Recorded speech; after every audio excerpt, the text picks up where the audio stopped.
that in together. 3 deep breaths. I am a vessel for love. I'm a vessel for love. I am a vessel for love. Deep breath, let it out audibly. Wake your neighbor. I am a vessel for love. Let's say that together. I am a vessel for love. I am a vessel for love. I needed a reset. How about y'all? That's a reset. That's coming back to our heart center. Coming back to step 2 of treatment, our word for affirmative prayer. We have steps so we don't get lost in our story. Step 2 is where we realize, well, I'll go ahead and remind you of step 1. God is all there is, Spirit, by whatever name we give it, the universe, source, creator of all. The one power and presence, God bigger than a pronoun, that essence is everywhere. And so step 2, I am one with it. And if we don't take the time, that was a short little exercise, 15 minutes or so, and I feel different. How about you? But so often we don't take the time to bring ourselves back into our heart space, to bring ourselves back into that willingness. Oh, I'm going to go. I'm going to be reluctant even, but it's okay. I'm going to go. I'm going to lean in. I'm going to lean into change. I'm going to lean into the discomfort. I'm going to lean in. And then before you know it, you'll be saying, bring it on, discomfort. I got this. You lean in, but we have to recenter, and we have to do it on a regular basis. Otherwise life gets a little crazy. Doesn't it? And we forget what it says in the book of John. Ye are gods. Hello. You're gods. You're all children of the Most High. It says that in the Bible. Why'd they skip over that so many times? I don't know.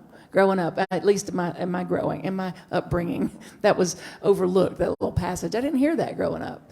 I heard it from my friend, Reverend Claire Middleton. She'd say it all the time. Ye are gods.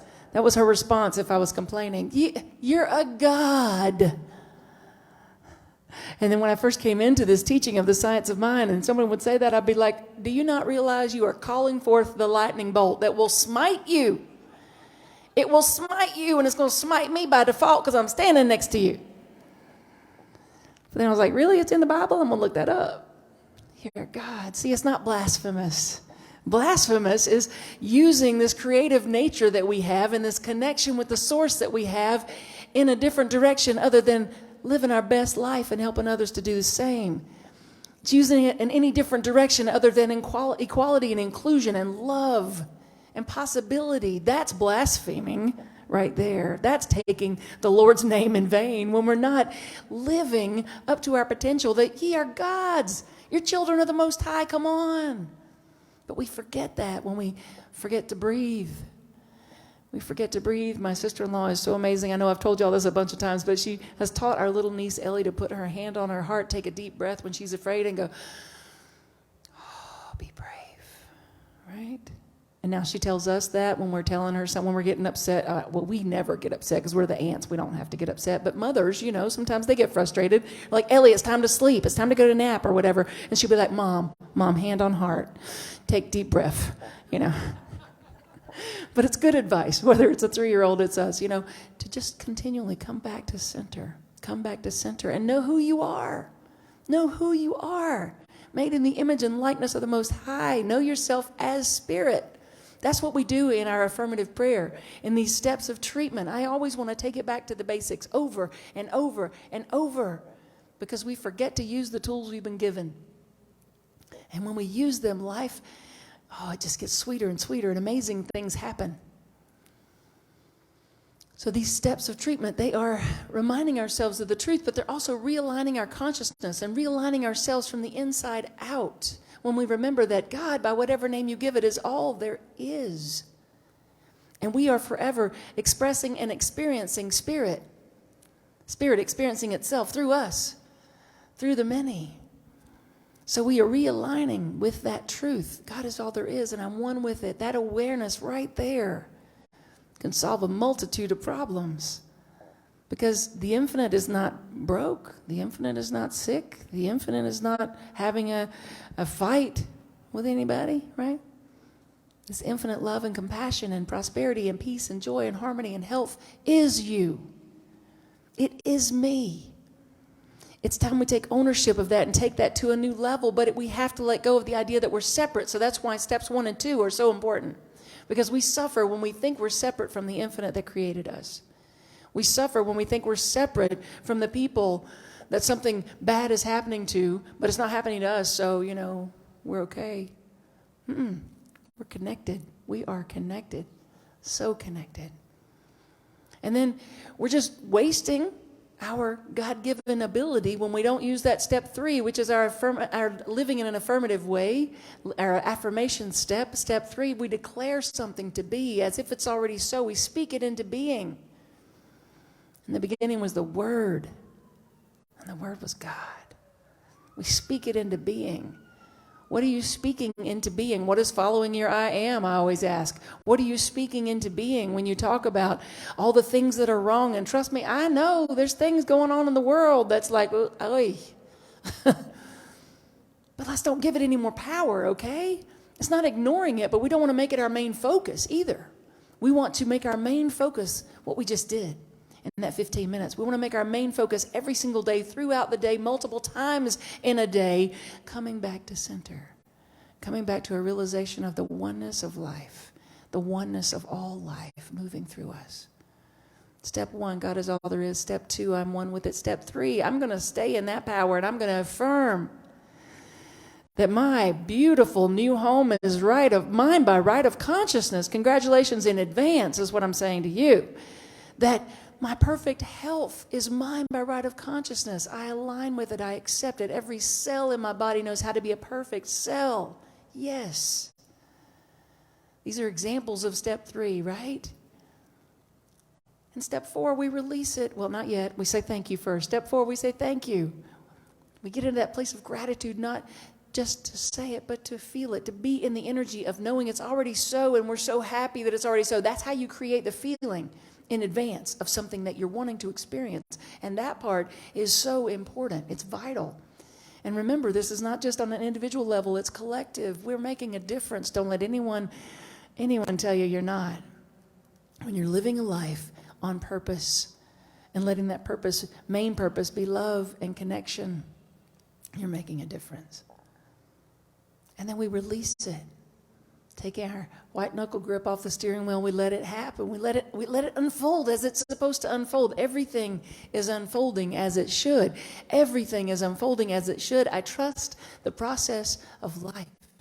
Can you say that with me? I trust the process of life. I should have told you beforehand that includes grief. That includes change. That includes fear. That includes all these things that happen along the human experience. But just keep saying, I trust the process of life. I trust the process of life. Spirit is expressing and experiencing itself as us, through us. God is not a person. This is from a book called 10 Ideas That Make a Difference by Ernest Holmes. Dr. Ernest Holmes founded this beautiful teaching of the science of mind, and it says this: God is not a person, God is a presence. The presence personifies in us as persons. We are personifications of the infinite on the level of what we call the human being. This presence, this indwelling presence that you just felt when we took the time to be still and open and be willing. Some of the biggest forgiveness work of my life happened just when I said, I'm willing to consider that it's at least possible that someday maybe I'll forgive those people. I literally said that. I had a teacher coax me through that whole line. Are you willing to consider that it's at least possible that someday maybe you might forgive those people? I said it over and over, and finally I was like, yes, I'm willing to consider that it's at least possible to someday maybe forgive those people. And then huge chunks of forgiveness happened. And it felt like boulders falling. It felt like armor, actually. Just like chunks of armor falling off of me.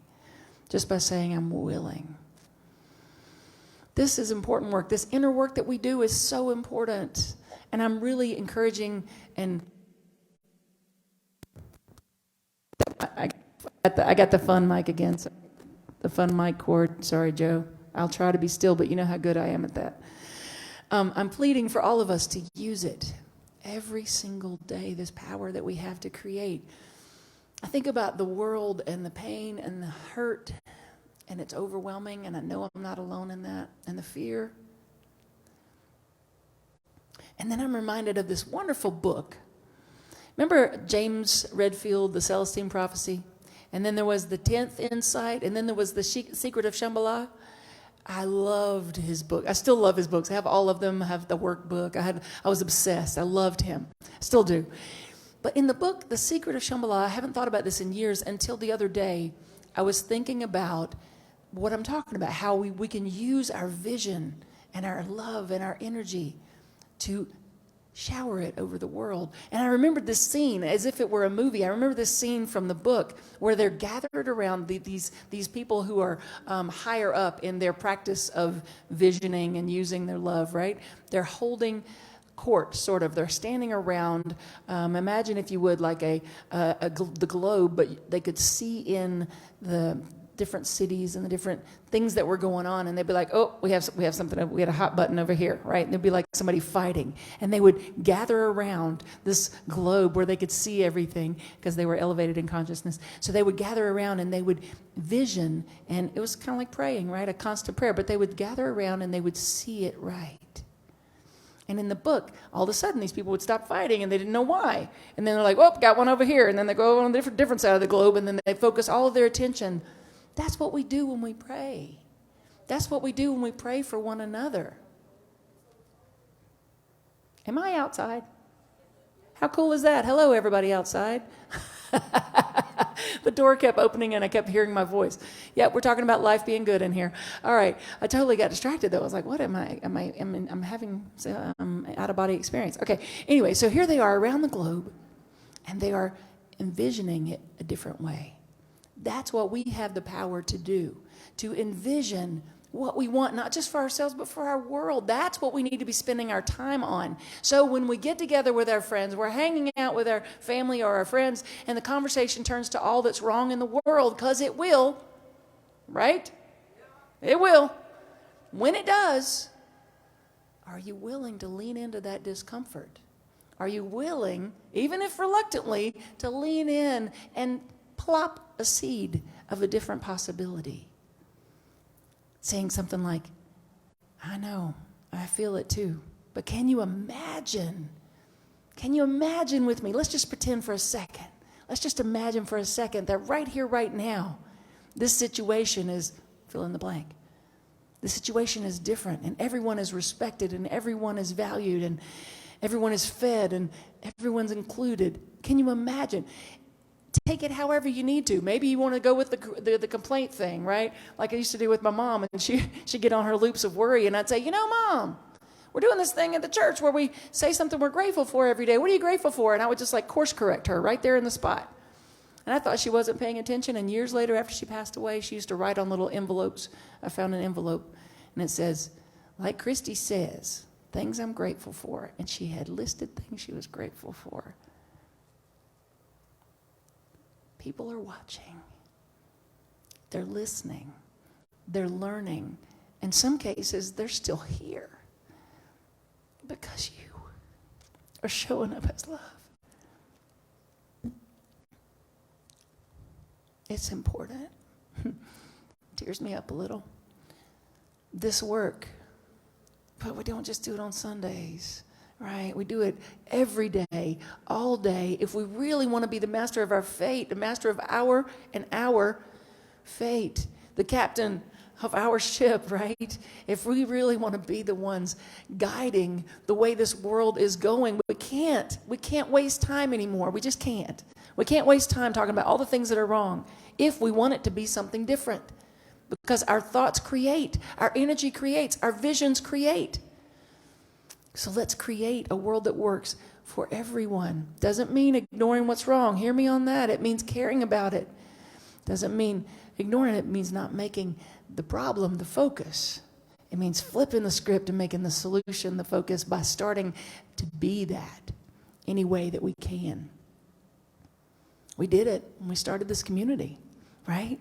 We thought we were going to be together, some of us at a different church, because we thought I was going to be hired as the minister, and then I wasn't, and we all were like, huh, for about a second. But that vision was too strong. That pull of the heart was too strong for us to be together in community. And so we said, you know what? The Carolina Center for Spiritual Awakening is a thing. And it's starting on January 1st, 2018. And so it is. And so it did. And so it continues. Right? You stay in the solution of the thing you want to create. You ask. And then you listen. We didn't just like, oh, I don't know. Let's just do this now. No. For me personally, I was like, whew. Ooh, that was a curveball. I almost called them back. When they called me and told me I didn't get the job, I came this close to calling back and saying, are you sure? Because I was real sure I got it. Are you sure? You might want to check with that board again. I think I got it, and y'all just got you called the wrong person. Just maybe there's a mistake. But instead of doing that, I booked myself a silent retreat. I booked myself a silent retreat to ask and to listen and to act. And for 3 days, I did nothing but pray, meditate, and write. Well, and eat some pizza. But pray, meditate, write. To determine what I was being called to do. Here I am, a vessel to be used. Whatever Spirit needs of me, I will be. Whatever love is calling for, I will stand for that. And I got it real clear. This was what was coming. This was what was there. Every minute we spend lamenting on how things should be is a minute we could be spending creating something different.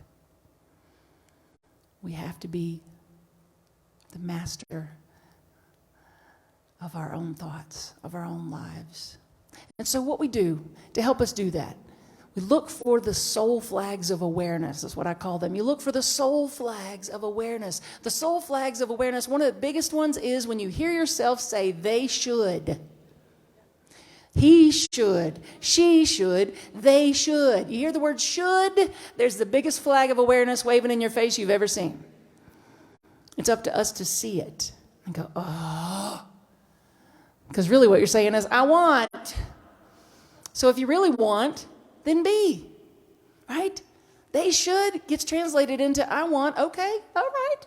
I want, so I'm going to be it first.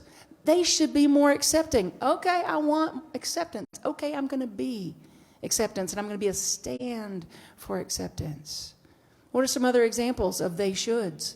Let's don't go to politics. We don't have time. We just don't. But give me a simple example I can respond to in like 2 minutes of a they should. One that comes up for you. Don't be shy. Come on. They should drive better. Got some nods on that one. They should drive better.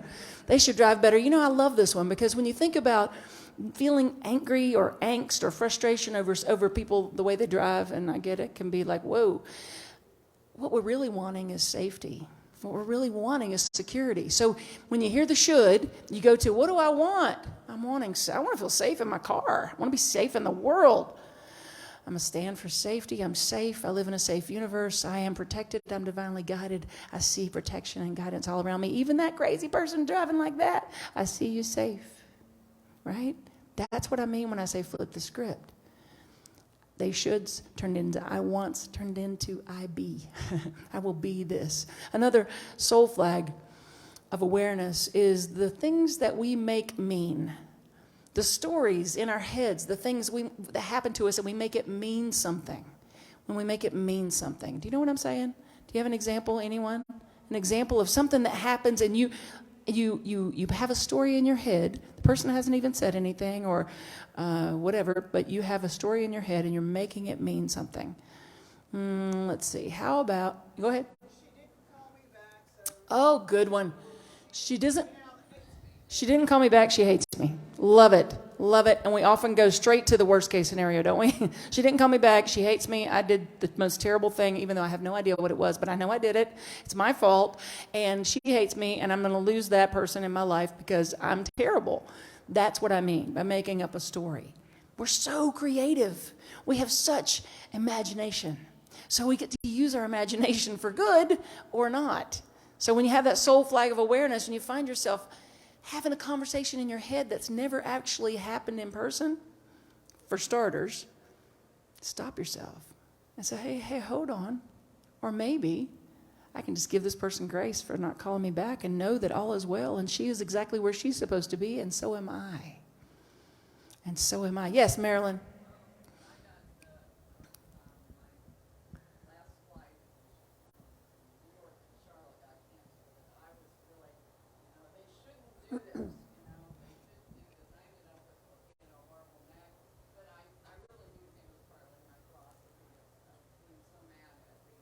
So her flight got canceled, and they were like, she said they shouldn't have handled it that way. And all of a sudden, she got this pain in her neck. She manifested this pain in her neck from all this angst over it. They shouldn't. Flights are, I used to get so bent. I literally ran so hard one time that the wheels were smoking, and they broke off the suitcase. No lie. I was dragging it and carrying my guitar on the other hand by the time I got there, and the plane left early. I was so mad. I took my suitcase, and I threw it. And I was like, hey, how you doing? Yeah. So that one used to get me too, Marilyn. Then I started thinking about all the things that happen, right? I've had some weird stuff happen on planes that scared the bejeebies out of me. And I'm like, wait a second. What if that was the universe swooping in to put me out of harm's way? Or how many cool people have I met in an airport? A lot. And I was like, as soon as that happens, if I have a delay or anything else, I start looking around. I'm like, something's here for me. Something is here for me. See, we have the opportunity to change the narrative. To change the narrative. One time I was in an airport, and this guy was watching football. He was all into it. He's like, oh man, it's going to take a Hail Mary now. Little 3-year-old daughter starts saying, Hail Mary, full of grace. He's like, no, baby, no. I wasn't serious. I didn't mean it. And she said, well, Daddy, God's not going to give it to you if you didn't mean it. Out of the mouth of babes. So anyway, when my flight gets canceled or late, I turn to look at what's here for me. In traffic, what's here for me, right? We get to shift that perspective. It's the victimhood things. Oh, man, it wants to sneak up on us. All of us, we all have it. We're not immune. No one's immune, I don't think. Maybe the Dalai Lama. Thich Nhat Hanh probably got it. He had it down before he passed. But most of us have that victimhood just hanging out, waiting for a crack in the door to come back in so we can go, I knew I was all alone. I was going to work out this way. I'm going to live alone, die alone. It's going to be terrible, right? Or I did the right thing and they are treating me so badly. We have that tendency. How dare they ignore me? Whatever the case. That's when you get thee behind me, Satan, right? Get behind me. You have the opportunity at every moment to move out of that. And when you feel the fear, that's another flag of awareness. Feel the fear and do it anyway. Feel fear, but rise above it. Trusting that the universe is moving through me, expressing as me, and always for me. The universe is moving through me, expressing as me, and always for me. One more time. The universe is moving through me, expressing as me, and always for me. When you train your mind to know that truth, life shows up differently. Life shows up differently. One last thing. Well, maybe two. This is from How to Use the Science of Mind. Thank you for sharing that this week, Noah. It is, he says, I figured out how to explain the science of mind in less than 5 minutes. And it's from a book called How to Use the Science of Mind. It says, it is useless, piano chords on the other side, by the way. It is useless to make a statement in a spiritual mind treatment that we do not inwardly believe. All statements must flow out of consciousness of conviction. The words used are merely a spontaneous expression of our inward beliefs about life. They must flow from the entire consciousness, the whole mental life, the mental process. Spiritual consciousness means that when the intellect affirms the divine presence, the whole consciousness feels the meaning of what the intellect has affirmed. I know he gets a little wordy, but it's good words. This training of consciousness is not only important in this practice, it is the chief characteristic of it. In other words, you can say I am prosperous all day long, but if only thing you're seeing and feeling is broke, there's a belief that needs to be shifted. You can say that every cell in my body knows how to be a perfect cell, but if all you're seeing and feeling is other than that, You got to shift that belief, but a belief is just a thought you think a lot, so you're in good luck. You're in good hands. You are okay.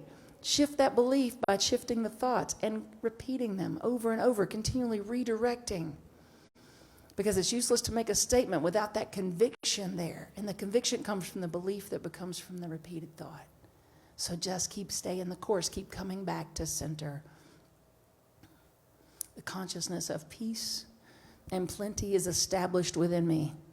That was from Science of Mind 365 reading for today.